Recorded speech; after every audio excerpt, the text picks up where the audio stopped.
i kandidatëve, po, Enton, vetëm një momentu se duat të them prapë tek Kreshniku. Patjetër që kur bëhet fjalë për të trajtuar çështjet ndërkombëtare, kryeministri Edi Rama ka ditur o ta shndrojë Shqipërinë në një katund apo në një provincë në të cilën ndërkombëtarët nuk kanë asnjë lloj interesi, ose ka përdorur eksaktësisht të katund të provincës në thonjza për ta ofruar për qëllime të ndryshme për mbajtjen e pushtetit të tij. Tani ka dy gjëra që po garojnë me njëra tjetrën në këtë moment që flasim.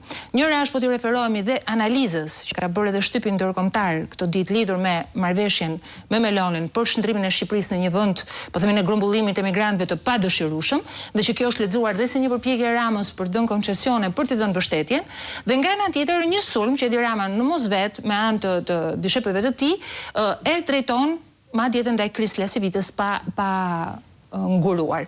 Tani këtë raportin me ndërkombëtarët të Ramës që ai ka pasur flamur të vetin të suksesshëm. Si e shikon në këtë fushatë elektorale? Para se të them të do të korrigjoj pak. Po. Një fjalë dishepuj që se për zotin Rama. Rama nuk ka dishepuj, se Rama nuk është titull. Rama ka mercenar. E drejt. Por e dyta është kjo që zoti Rama ka nëpërmjet këtyre mercenarëve. Po mercenarët e vet idhull është ai, kështu që nuk e besoj. Nuk e beson, ë? Okej. Dojnë të parët që da heqin bustin e tij. Sigurisht. Okej. Kështu që mendoj që ai sulmon do të kapet tek pagesa që është bërë për këtë, pagesa e madhe që mund ka bërë Partia Demokratike për këtë. Në një moment ne pranoj, unë po e pranoj që Partia Demokratike ka dhënë një shumë të jashtëzakonshme për të marrë Lasivita këtu bashkë me Paul Manafort që vjen gjithmonë sa vjen Lasivita këtu. Por a mund të krahasohet në një shumë me Gjadrin dhe me Shëngjinin që ai ka dhënë qeverisë italiane? A mund të krahasohet kjo shumë në çfarë shumë mund të krahasohet? Gjadri dhe Shëngjini mendohet tani që u duk sigurisht e fundi i një bisede favoresh, një shkëmbimi favoresh me Sti dhe Melonit, që ai siguron dhe mbështetjen e Italisë, sot është vetëm fillimi i një eksperimenti që Bashkimi Evropian dhe jo Italia do të bëjnë në Shqipëri për të riadhesuar emigrantët problematik që vinë nga Azia dhe nga Afrika. Pra, ata emigrantët që dyshohet se kanë bërë krime, janë ekstremistë, është refuzuar azili, por çfarë do lloj arsye? Është refuzuar azili kryesisht për të arsye, ata do të vinë në Shqipëri. Dhe pasi Italia e bëri këtë marrëveshje në mënyrë të njanshme, e ndryshoi në mënyrë të njanshme. Ka filluar ka bërë dhe kontrata me Suedin. Pra një pjesë e emigrantëve që do të kthehen dhe të riadhesuarit e Suedisë.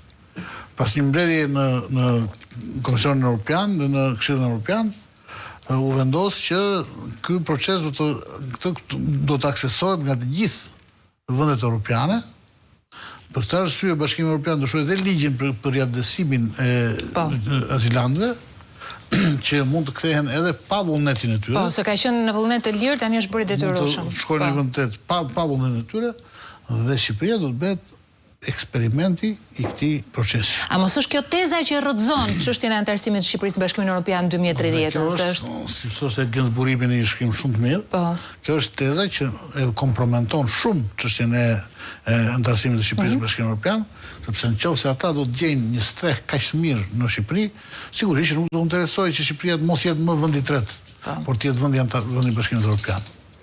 Kështu që kjo marrëveshje 5+5 na garanton ne që për 10 vjet mos jemi antar të Bashkimit Evropian. Mënyra se si po ekzekutohet kjo marrëveshje, sidomos na e garanton këtë gjë. Mos nëse ata do të jenë aq të lumtur pastaj, dhe do të ketë një zgjerim të bazës, do të ketë zgjerim siç pritet dhe siç mendohet, atëherë ne nuk do jemi më, do jemi vetëm thjesht koshi i plerave të Bashkimit Evropian. Dhe përveç tjerave do jemi vendi ku emigrantët, një pjesë e emigrantëve, ata që nuk marrin dot azilin, mbledhen në një kamp përqendrimi dhe do jemi një Auschwitz i modern i emigrantëve në vitin 2025. Dhe kjo ndodh më bashkë me të drejtën Kreshnik. Unë po lexoja edhe një artikull të Ledi Biankut, i cili kishte analizuar në fakt edhe shqyrtimin që Gjykata Kushtetuese, Gjykata Evropiane e Drejtave të Njerëzit pritet të jap edhe për çështjen e marrëveshjes Rama-Meloni për emigrantët. Megjithatë nuk ka gjë që ndal kryeministrin Edi Rama në këtë gjë, por dua të ndalem edhe në diçka tjetër. Sot dëgjoja zotin Berisha deklaronte, po e citoj. Edi Rama i ka vënë të gjithë deputetët me dosje në mënyrë që të luftojnë për jetë ose vdekje, për grabitje votash, për ndryshe shkojnë të gjithë në burg. Kam parasysh që u bë një sistem elektoral i cili në vetvete krijoi idenë e hapjes, por në thelb Edi Rama e shfrytëzoi realisht që të vendosë centralizim. Patjetër, ajo nuk ka diskutim, por që të vendoste jashtë listave ata që janë